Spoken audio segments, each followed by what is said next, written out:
morning, Dubai. Happy Monday, Ramadan Kareem, and welcome back to the Lovin Dubai show, where we go through the top trending stories that ever across the country and the world is talking about, because today we speak about the India win. They won the ICC trophy in Dubai after 12 long years. And UAE leaders celebrate Women's Day with a heartfelt tribute.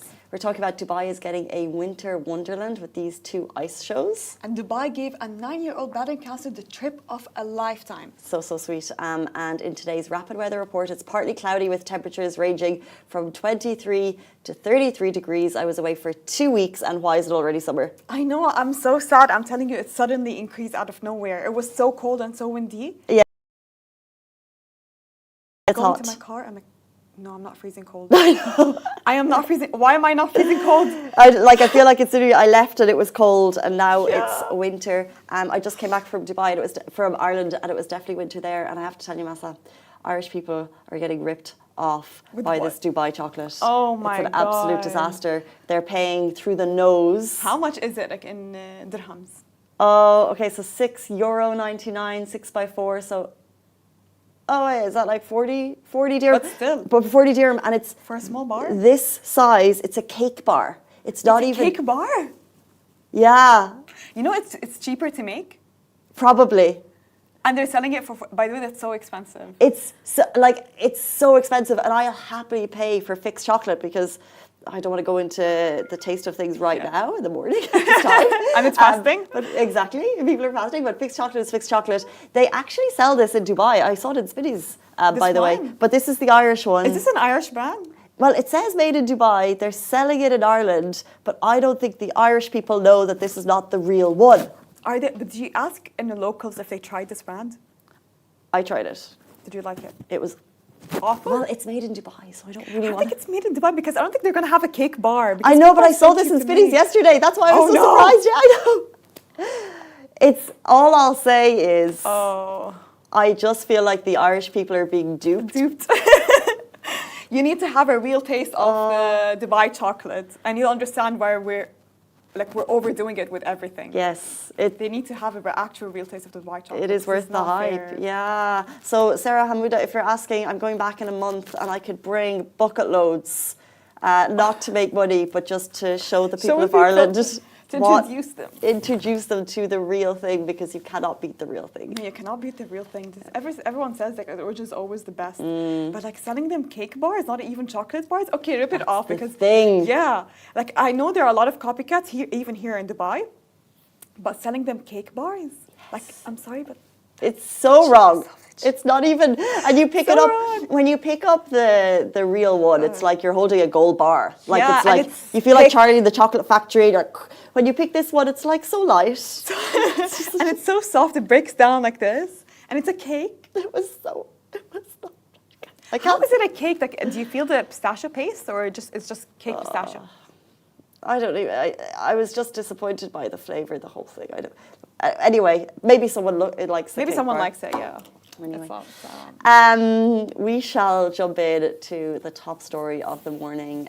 If you heard ringing in the streets last night, it's going to be a tough morning for Kiwis, but an epic one for India. After 12 years, India has finally lifted the ICC Champions Trophy once again in Dubai, and the streets were buzzing with celebrations. And what a match. India took down New Zealand by 4 wickets in a nail-biting final right here in Dubai, and the streets lit up like Diwali. Fans were out in the full force, waving flags, blasting music, and celebrating this massive win. Did anyone sleep last night after that win? After the celebration, I don't think so. I don't think so either. I'm so hyped. We have a voice note, Saguda from our team was down at the match.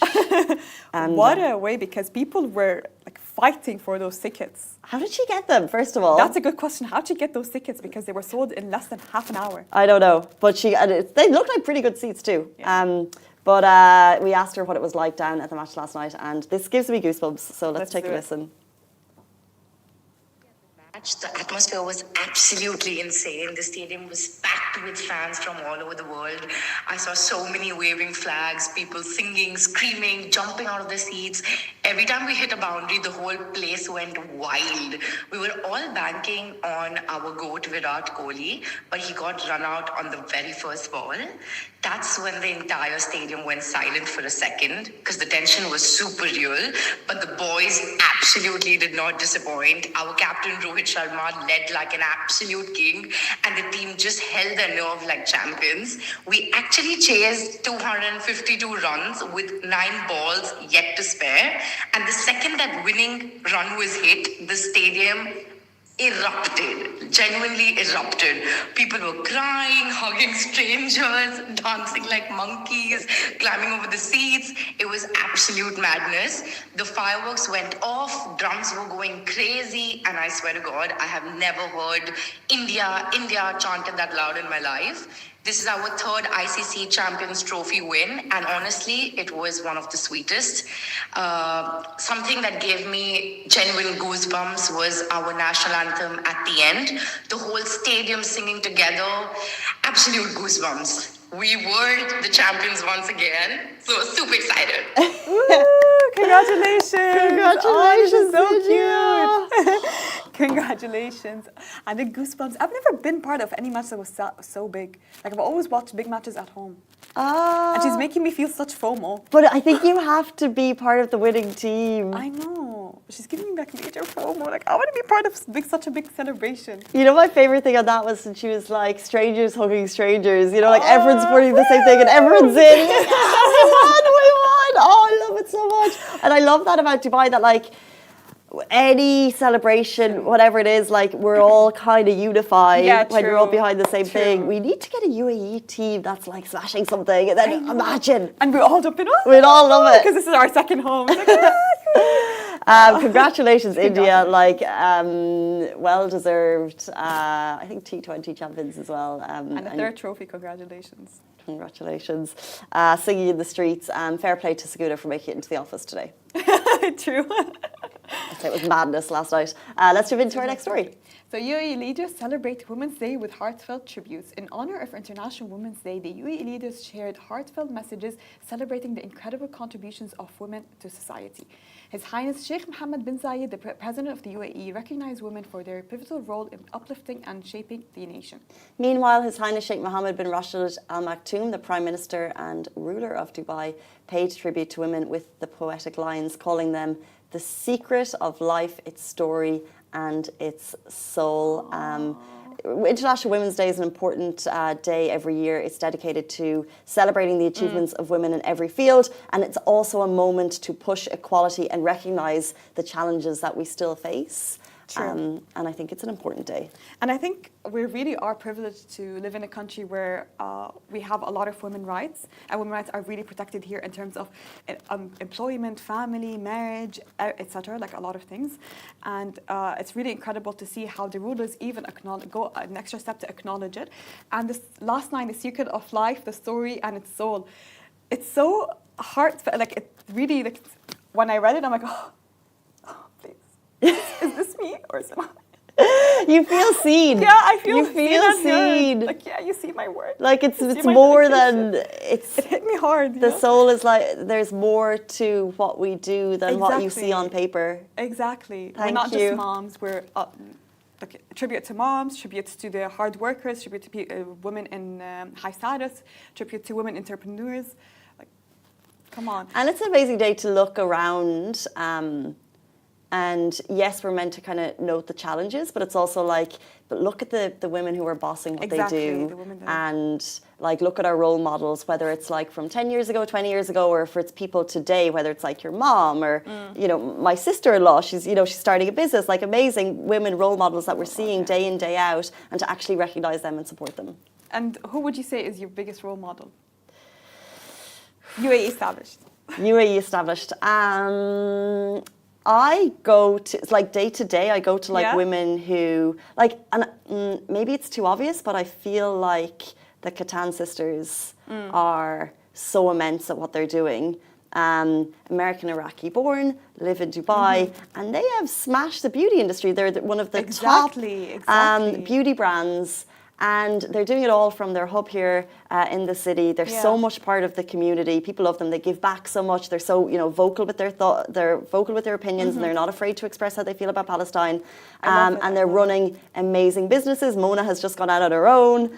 They're such amazing role models, and it's a good day to celebrate them. They started from nothing. Can you imagine? They started from nothing. They all started from just a blog. To her being part of Sephora, to her having her own brand, to her being loved by everyone, to her having like a well-known brand name that's just Huda Beauty, and then Mona Katan starting her own perfume business. It just shows what you can do. I'm not trying to be biased, but the perfumes are so good.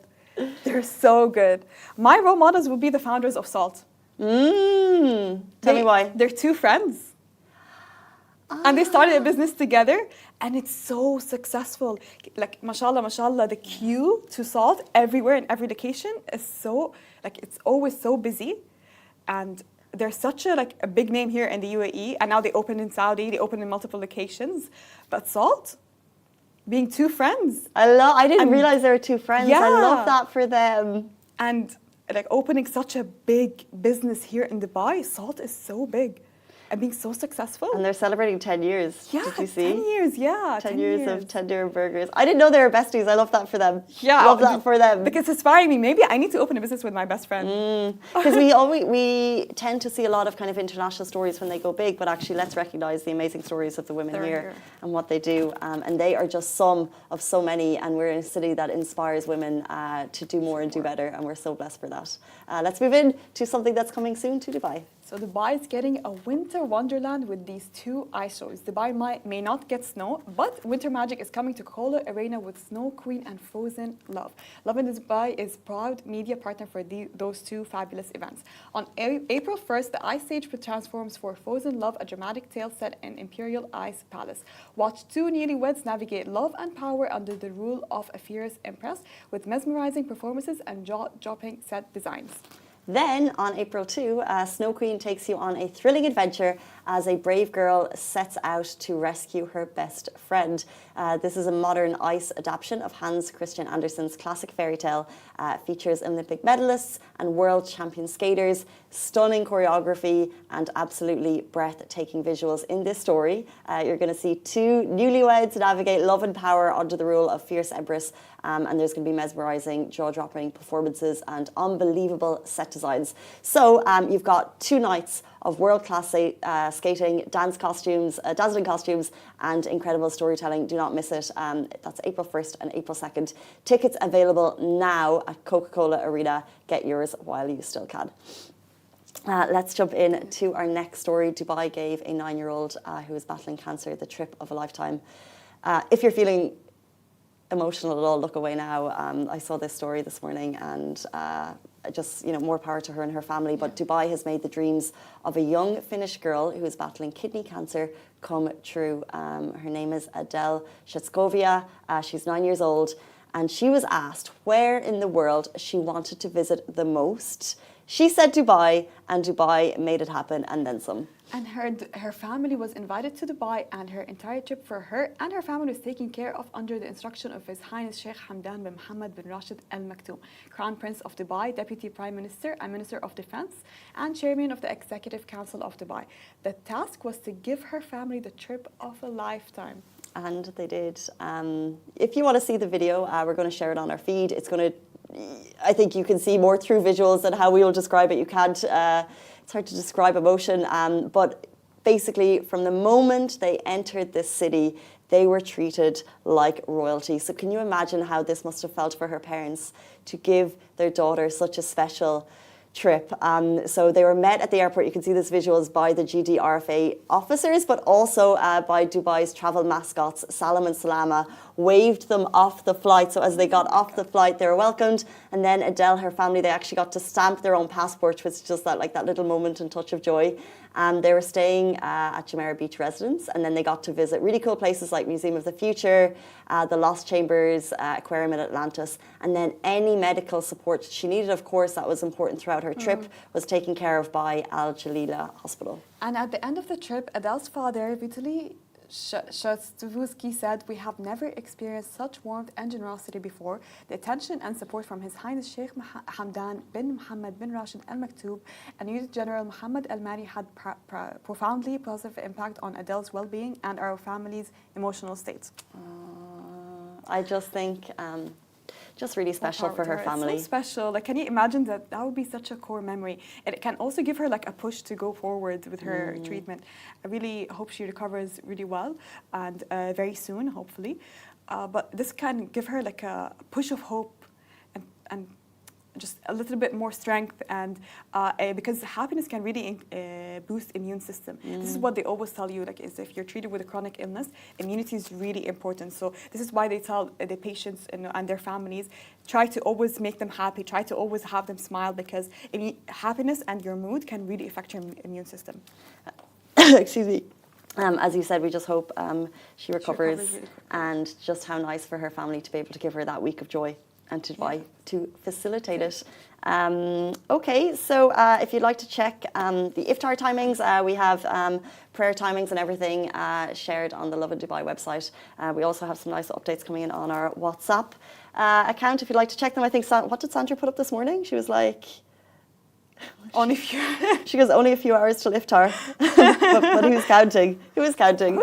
I'm counting, honestly. As soon as I wake up, I start counting. How are you finding, because I just flew back in yesterday, so I feel like I've been away. How has the first week of Ramadan been for you? I'll be honest, the first week was a bit difficult for me.